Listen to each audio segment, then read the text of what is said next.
A very warm welcome to you. Thanks for taking the time to join us today. The Premier League back in action last weekend after the short summer break, and you have been very much to the fore in terms of streaming, because the pandemic last year, the lockdown, the closing of stands, the restart of domestic soccer, we wanted a way to see the games, and that was provided from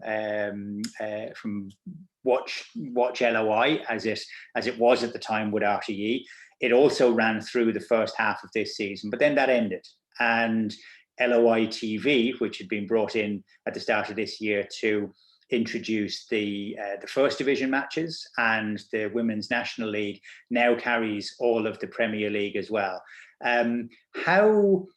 How busy has it been over the past of the 18 months in terms of ensuring that the tech was right, that the relationships were right, and that we could get to see Bohemians winning 1-0 on Monday night, and that we can dive into any minute of every game? Yeah, thanks, Rob, and thanks for inviting us on this morning. It's been quite a journey, as you said, over the last 18 months. I think initially the streaming product was born out of necessity, obviously, in the first place, when we had the opportunity to resume the league at the end of last July. When we did, everything came very quickly in terms of having a streaming solution, and I suppose that was two main reasons for that. Number one was certainly to ensure that our loyal fan base had the opportunity to watch the games, because one of the things about League of Ireland fans is they're very passionate and very loyal.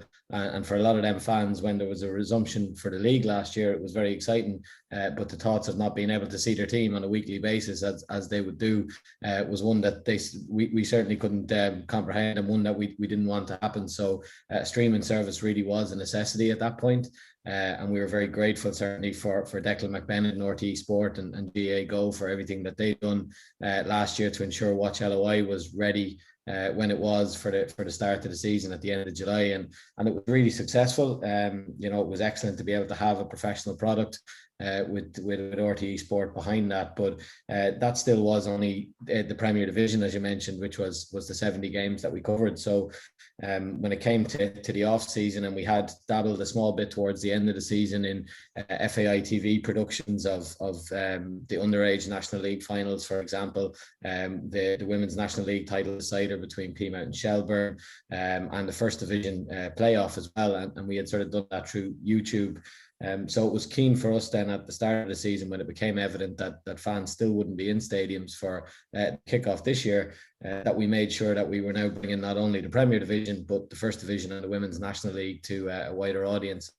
The sponsorship with SSE Electricity coming on board as a title sponsor for the three leagues was a real boost in that regard, and it allowed, with SSE Electricity coming on board, as well as the Bank of Ireland, and then our own investment, and thankfully from the government support that we've received over the last year, allowed us to be in a position to install the pixel lock cameras, the artificial intelligence cameras in all of the grounds throughout the League of Ireland, and we were able to launch LOI TV as a test product across the First Division and the Women's National League.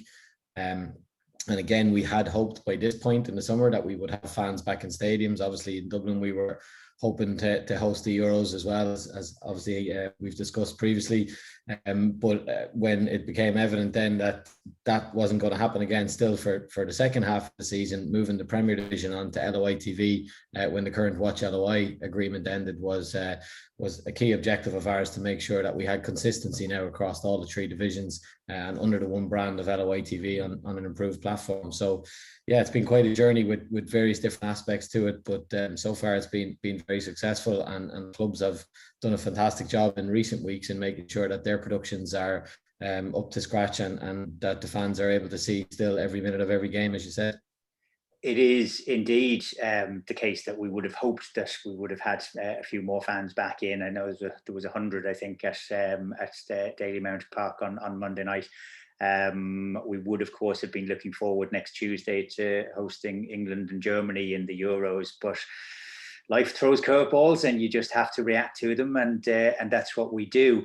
Tell us a little bit about that Pixelot technology, because watching the game as I did on Monday from Dailymount, it's very hard to actually determine that this is a remote camera which is not being manned by an RTE or a Virgin or a Sky camera person. They promote themselves as being the world's biggest football broadcaster because of the number of different leagues and matches that they carry. What was the due diligence? Where did you find that as the technology that you wanted to land upon when the decision was taken that you were going to be democratic and put this into every ground? Yeah, so I think, well, first of all, just to clear up some of the Pixelot cameras, they are in every ground, but not used for all our productions on LOITV at the minute. So we have a mix of different productions and companies, and Ariel, who'll be on later on from Nemeton TV, is one of the production companies that's covering the games at the minute on LOITV, and have done a great job. So there's a mix, which I might come back to in a few minutes, but essentially where we started was in the off season when we sat down and we looked at what was going to happen. And thankfully in Jonathan Hill, we obviously have a CEO who's very adept in the broadcast market and understands that mix. So Jonathan was a great help, Mark Russell in our commercial department and Cathal Irvin in our communications department. And we discussed at length what we would do for this season and how we'd be able to make LOITV work for a full season, because there are big financial implications to streaming every game across the League of Ireland as well. Like I mentioned, 70 games that we covered last year on Watch LOI already this season, and we're only midway through. We've covered 195 games across Premier Division, First Division, and National League. So that does come at a significant cost, and we had to make sure that we were able to build that into what the clubs could afford, and certainly what we could afford given our own financial situation right now. So Pixelot was a model that we looked at that had previously been brought to us, has been used in Scotland extensively last year in the lower divisions. And we felt that installing that in every ground would give us an opportunity to ensure that in a worst case scenario, we would always make sure that we had every game covered, from underage games taking place in the stadium. It allows us to even allow the clubs to stream training sessions if they're training on their home ground as well. So it was also going to be a service to the clubs outside of the general production on match day as well. And that's been really successful, and the artificial intelligence technology is getting better and better as the seasons go on, as the years go on. We've previously had this before in the league running in the background, but this time now to be able to broadcast it and have it out live means obviously the technology needs to be up to scratch and up to standard, and it's been largely successful. And I said it's improving all the time, and Pixelot have done a great amount of work with us in making sure that the cameras in the spots that they're in the stadiums are in the right locations, and the technology has worked. But when we move towards LOITV taking the Premier Division over in the mid-season, then we worked with the clubs on a mix of whether it was their own production, if they had in-house expertise. Again, some clubs are lucky enough within their fan base to have people who are involved in production companies, or other production companies I mentioned, like Nemeton, who've come in and taken over to production in some grounds. So it's a mix of use at the minute, and that's sort of where it's grown out of, and it's constantly evolving and constantly improving. And we're delighted with what we've seen in the last couple of weeks. The RTE coverage is continuing on national mainstream television, so they haven't walked away from the league. Those games are still being shown on a regular basis. The FAI TV you mentioned there, it's been a real leader in terms of producing content in-house. I know you've got a good team of videographers there. There's a bit of imagination that goes into it. The mix of interview, live action, what we call content in terms of some of the lighter stuff has been really good. Did that give you the ability then to help clubs build up their own production capacity, because they provide their own commentators? And I know I did a fair bit of commentary on local GAA matches last year, and I know that it's not a particularly easy thing to do. It certainly seems easy when you're listening to it on the television, but when you have to fill those minutes, it's challenging. So were the FAI proactive in terms of going out and helping the clubs to become TV houses themselves? Yeah, I think it's an important point, Rob. It really has. One of the things the pandemic has helped with is really that collaboration between ourselves and the clubs, and how we've been able to share a lot of ideas, how we've been able to work together a lot closer. So, example, webinars like this over the last year and a half have obviously become part of our daily lives at this stage, and that's allowed us to have a lot more regular contact with the clubs. So as you mentioned, when it became the option for clubs to provide their own commentary and to get involved, a lot of the clubs were chomping at the bit. They've some people who've done this in professional capacity, some who've done this on a sort of voluntary and hobby basis over the years. And there's a lot of good local commentators, local radio companies, and local production companies that have been interested in getting involved. So when we started to develop the template ahead of this season, we had numerous production meetings. We had templates and designs drawn up to make sure that there was consistency across the board in what we delivered, because I suppose that was one of the key reasons of LOITV and trying to develop the brand, was to ensure that all of the league activity was in one place but also consistent, because clubs last year across the first division and some in the Women's National League had also done some of their own productions. But what we were finding on a weekly basis was we had the Premier Division on Watch LOI, but we also had then First Division productions sometimes on Facebook, on YouTube, and across different platforms. So that consistency of approach, and to ensure that everything was on LOI TV under one brand and one banner was important. And then coming from that then was a consistency across commentary and graphics and everything else that we could bring to it. And the clubs have been fantastic. Some really good people involved, but that doesn't surprise me, because at a voluntary level across our clubs, on many different areas, there's lots of really, really good people. And I think it's given them an opportunity, and they've been excited and they've enjoyed it. And as you said, we still have RTE as a key production partner and a broadcast partner, and they'll be continuing to cover the live games as they've always done. So the RTE commitment is still the same as it would have been in previous years with the number of live games.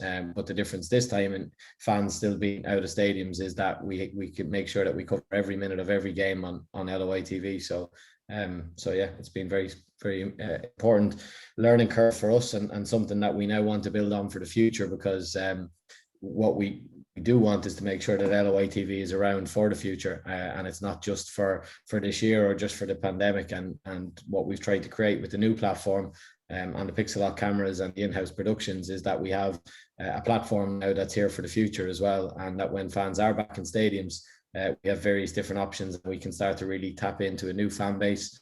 The younger fan base, as Rob mentioned earlier, 67% of the 18 to 24-year-olds streaming live sport. So that's really a key fan base for us to tap into for the League of Ireland going forward, particularly around that new area of the Women's National League being streamed and bringing that to a new audience. And then also the Irish diaspora overseas has been mentioned many times. Unfortunately, with our broadcasting deals, it is mostly domestic, but we do have Irish fans across the world who are very interested in making sure that they keep up to date with League of Ireland football. So LOI TV being here long term gives us that opportunity to tap into that market even more in the future.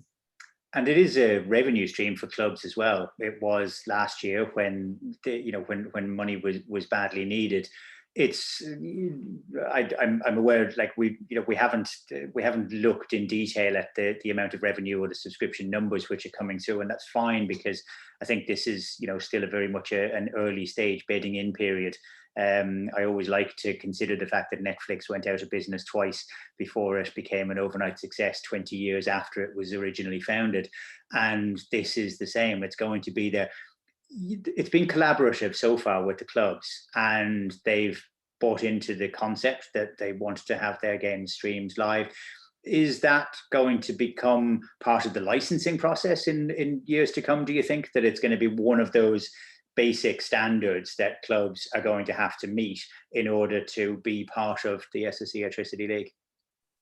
Yeah, I mean, potentially it's certainly something that both myself and Jonathan are committed to making sure that stays in place, as I said, for the future, and it's there for 2022 and beyond, and really just becomes part of our normal broadcast mix on a yearly basis, and ensuring that we have live streams. So what we do with that will certainly be very much in collaboration with the clubs. We'll sit down, we'll review everything towards the end of this season, and it'll be key to have a look at it, as I said, when fans start to return, to see how that works then, and how the streaming subscriptions are picked up. But the numbers themselves, I mean, you mentioned obviously the likes of Netflix, but the numbers themselves in terms of revenue generation, it was an important part for the club, but it wasn't really the key metric. The main point for us last year at the point when the streaming started, and again going into this year, was to ensure that the existing loyal fan base and the season ticket holders and clubs didn't miss out on the action, and you know, that regular Friday night or Saturday night activity of going to a League of Ireland game, that was still there, and that didn't drop, and they weren't just refreshing on live score to have a look at the latest scores, that they were actually able to keep up with the action. So, you know, from that point of view, in terms of keeping the fans engaged, that's been really positive. From the point of view in terms of the clubs and building a new fan base, that's something that is part of the future part, and that's what we're working on. But I think one of the other key aspects of what we found is that even the existing League of Ireland fans now have a much greater knowledge of all the teams across the league, because it's been a lot more traditional that people have just sort of seen their own team on a Friday night, and they may have seen opposition teams just play maybe 2 to 3 times a season when their own team played them. But now they have a much greater knowledge of the whole league, and the fact that we're able to bring all the games and they're available then on catch up as well. The highlights packages that you've mentioned that the clubs have been doing, that our own communications team have been putting out on a regular basis on social media, it's really meant a much greater engagement across all our platforms. So as well as just the general revenue and subscription that goes all directly back to the clubs from LOITV. The next part is then that we're able to use a lot of that content for our wider social media channels as well. And we've been really lucky this season. We've had lots of great goals, some brilliant team goals, some brilliant individual goals, and we've been able to put that content out on social media very quickly after games, which is again something that we wouldn't have had the ability to do pre-COVID and pre this streaming platform that we have. So that's been another benefit. It is really important, like the value of clips in terms of attracting a young audience and making them aware of the fact. And you're right, that so many good goals and moments of play that people don't just get into the narrative, oh well, it's not as good as the Premier League, it's not as good as Man United. That's irrelevant. It's on your doorstep, and you can't have clips without the content. You can't have content without the cameras, and now for the first time we have them. In Ireland, we've seen through Stephanie Roach's goal from a few years back as well, just captured on a mobile phone, but that went global, and it's created a wonderful platform for which Irish women's soccer and Stephanie herself could actually go forward as well.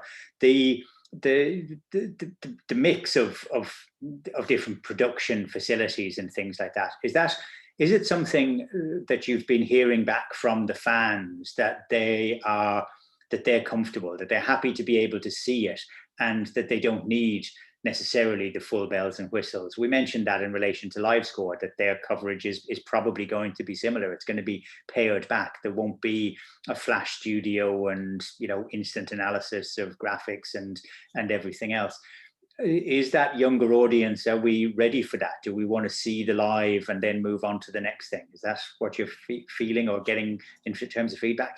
Yeah, I think that it is a key point in terms of production values. We are used to having huge broadcasters like Sky Sports bringing the Premier League on a weekly basis. Here we obviously have brilliant productions through RTE Sport, through Virgin Media, through Premier Sport, TG Cahir across the country. So we are used to that TV experience, but it is important to definitely note, as yourself and Rob discussed earlier on, that streaming productions are different and they are pared back in that way. So it's trying to get that mix right and get that balance. One of the situations we had last year, certainly it was part COVID related and part streaming related, is the fact that we had no co-commentators, for example, on some of the Watch LOI, social distancing and commentary boxes and everything else made that difficult at the time. So by bringing co-commentary this year, trying to get closer to that production value that would be on TV, by as many of the production companies as possible, adding in the instant replays and second and third cameras where possible, that's important. But in its essence, the streaming product is about just bringing the live activity there through, in the vast majority of cases, cases a single camera production, and trying to make sure that it's accessible, but it is different, obviously, to your general production. But having the right technology in place on the streaming platforms and being able to ensure that we can cast live to TVs, but it's also available on an easy to use app in terms of mobile coverage. All them parts are key aspects of to what we need to develop with a streaming platform for LOITV to be successful into the future. And it is a nice, simple, clean interface that you can go in and you can find all of the matches that are on, and with one or two simple clicks, you're in there. That probably is more important in the modern era than the full production facilities for everything. We like to have the big games on the big box, but for all of the rest of the matches, and thankfully this year it looks shaping up to be a particularly good one in the Premier League, certainly anyway, with lots of competition up at the top, lots of different narrative stories, and we're getting to see them all play out, which is a good thing. It's come off the back of COVID, and I know it's probably unfair to ask you because you only came into the role yourself in the midst of all of this, but I get the sense that this is something that would have happened at some point, unknown point in the future, but that was pushed forward by virtue of the need to show the matches to fans, and will be a good thing. Is that a view that's sort of that's held within Abbottstown and within the FAI?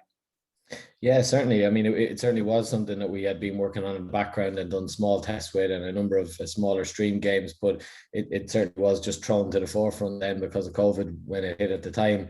But in some ways that's been a positive, because it's meant things have probably progressed a little bit quicker than we would have in terms of streaming all the games. We might have been a year or two away from where we actually are now had it not been for COVID. So we've got to use that as a positive. And say that we've had lots of learnings in a very short space of time. But certainly it's something that would be a big objective of ours, not only across the League of Ireland, but across the association in general, for things like underage international games and everything else that we have a prospect of being able to bring through streaming in the future. So there's lots of exciting opportunities out there, certainly for our commercial partners as well. To be involved in that side of it. There's when we saw last year, for example, the underage finals being sponsored, and this week you may have seen our announcement with EA Sports being involved with the underage league. So that's been hugely positive, and bringing what we're doing now at underage level from under 14 to under 19 across the boys and girls to a wider audience as well is going to be a key aspect of what will happen on LOITV towards the back end of this season, because the viewing numbers that we had last year for our finals at 17s and 19s were really encouraging, and showed there was a big audience there to watch the future generations of League of Ireland football and Irish footballers as well. So lots of really good opportunities going to come out of this towards the back end of 2021 and certainly from 2022 onwards. We carried the story about EA Sports last week and again this week as well, and I was intrigued looking at the reference to the fact that there was going to be plenty of collaboration and innovation in terms of it, because it's the reality that many of our kids are actually playing as much games on the box as they are on the pitch. And rather than railing against that and saying that, well, no, it can only work if we get them out onto the pitch, if we have a sponsor of the underage leagues that understands the motives and the metrics behind the gameplay and making sure that that's real, then that can only be a good thing as well. So again, that's one that we're going to watch with real interest, as are we the conclusion of the SC Electricity Premier League. Plenty of action still to come on that, as well as the First Division and the Women's National League. We are immersed in the Euros at the moment. Before I let you go, I know you're an accomplished coach and a student of the game. Who do you think is going to end up lifting the trophy in the second week in July? Yeah, it's been a really exciting Euro so far. I think if you're looking on consistency throughout the group stages, probably Italy have been the one that have impressed people most with their consistency in their games. But when it comes to this knockout stage, anything can really happen. And certainly there's lots of really good teams there that are involved. The draw is very interesting. Certainly one side of the draw looks like it's a lot tougher route to come through than the other side. So I think it could really be a mix of any of the 6 or 7 big nations. I don't see it being anybody outside of what initially people would have thought outside the big six. But I think France will get stronger as the tournament goes on, and they would have been my pre-tournament favourites. So I think I'll stick with them. Okay, I'm a Forza Italia man myself, although it is a pretty terrifying side of the draw that they've ended up on.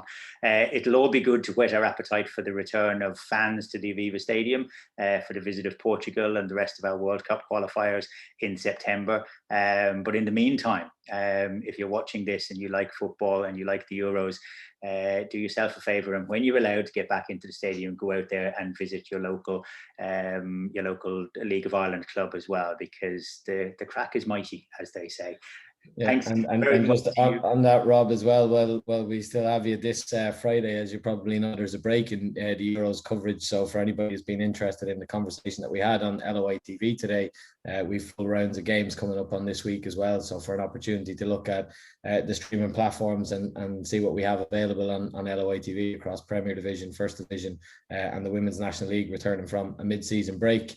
That's taking place on Saturday and Sunday, so it'd be great to see a lot more of the wider sport for business community being involved in LOITV and seeing the opportunities that are out there as well. So that would be great. And just while we finish, in terms of the underage leagues and the EA Sports sponsorship as well, one of the other key areas that we moved into this year was the ELOI, where you talked about embracing that gaming technology as well. So that again has widened the scope of what we've done within the League of Ireland circles as well, by actually having online FIFA tournaments. Is the first season that we've done ELOI, and that was really successful. And again, embracing technology, that's something that we'll continue with in 2022.